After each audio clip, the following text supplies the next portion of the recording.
शिवसेनेनंतर भाजपाचे नगरसेवकही आज सहलीला जाणार आहेत। नाशिक विधान परिषद निवडणुकीच्या पार्श्वभूमीवर महायुतीने खबरदारी घेतली आहे। शिवसेनेचे नगरसेवक शनिवारी सहलीसाठी रवाना झाले, तर आज भाजपाचे नगरसेवकही एकत्रितपणे सहलीला जाणार असल्याची माहिती आहे। मतदानावेळी कोणताही दगाफटका होऊ नये यासाठी महायुतीच्या नेत्यांची रणनीती पाहायला मिळते। महायुतीचा एकमेव उमेदवार असल्याने विजयाचा मार्ग सुकर व्हावा यासाठी सध्या ही रणनीती आखली जाते। गोकुळ गीते यांनी उमेदवारी माघारी घेतल्यानंतर समीकरणं पाहायला मिळतात, तर महायुतीच्या बाजूने वरिष्ठ नेत्यांच्या मार्गदर्शनाखाली मतदान प्रक्रिया समजून घेण्यासाठी नगरसेवक एकत्र राहणार असल्याची माहिती आहे। तर नाशिक विधान परिषदेमध्ये सध्या हॉटेल पॉलिटिक्स रंगल्याचं पाहायला मिळतंय। या संदर्भात अधिक माहिती घेणार आहोत आमचे प्रतिनिधी किरण गोटूर यांच्याकडून। किरण, शिवसेनेनंतर आता भाजपचे नगरसेवकही सहलीला जात असल्याचं पाहायला मिळतंय, काय एकंदरीत नाशिकची ही रणनीती?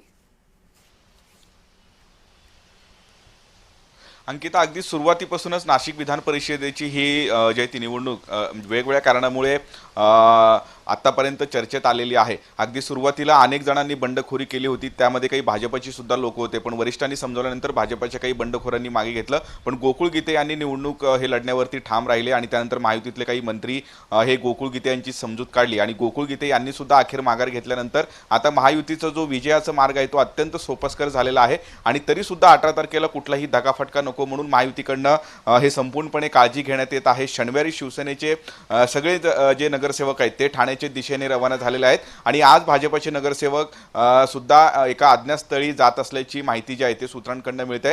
हे भाजपचे सगळे नगरसेवक म्हणजे नाशिकमधले 122 आहेत आणि ग्रामीण भागामधले सुद्धा जे नगर परिषदमध्ये निवडून आलेले नगरसेवक आहेत हे सगळे जे एकत्र एकाच हॉटेलमध्ये थांबणार आहेत अशा पद्धतीचं नियोजन करण्यात आलेलं आहे। 18 तारखेला नाशिक विधान परिषदेसाठी निवडणूक आहे आणि या निवडणुकीमध्ये म्हणजे गोकुळ गीते असतील किंवा अन्य बंडखोरांनी माघार घेतला तरी त्यांचं नाव जो आहे तो बॅलेट पेपरवरती असणार आहे आणि त्यामुळे या सगळ्या नगरसेवकांना मतदानाची जी प्रक्रिया आहे ती समजावून सांगण्यासाठी या सगळ्या नगरसेवकांना आम्ही एकत्र एका हॉटेलमध्ये ठेवत आहे अशा पद्धतीची प्रतिक्रिया महायुतीच्या नेत्यांकडून दिले जात असले तरी एक प्रिकॉशन जो आहे तो महायुतीकडनं घेतला जातो आहे। शनिवारी शिवसेनेचे नेते रवाना झालेले होते आणि आज भाजपचे नेते रवाना होत आहेत आणि भाजपच्या या सगळ्या नगरसेवकांना मुख्यमंत्री आणि उपमुख्यमंत्री हे दोघंही मार्गदर्शन करणार आहेत आणि त्याच पद्धतीने 18 तारखेला जी मतदान आहे ती मतदानाची एकूणच प्रोसेस असेल किंवा मतदानाची जी प्रक्रिया आहे कशा पद्धतीने मतदान करायचं खरं तर ते सुद्धा समजावून सांगण्याचा एक जो प्रयत्न आहे तो महायुतीच्या वरिष्ठ नेत्यांकडून केला जाणार आहे आणि त्यामुळे आगामी काळात या सगळ्या संदर्भात आणखीन काय काय घडामोडी घडतात आणि मुख्यमंत्री आणि उपमुख्यमंत्री काय मार्गदर्शन करतात हे बघणं महत्त्वाचं असणार आहे। निश्चित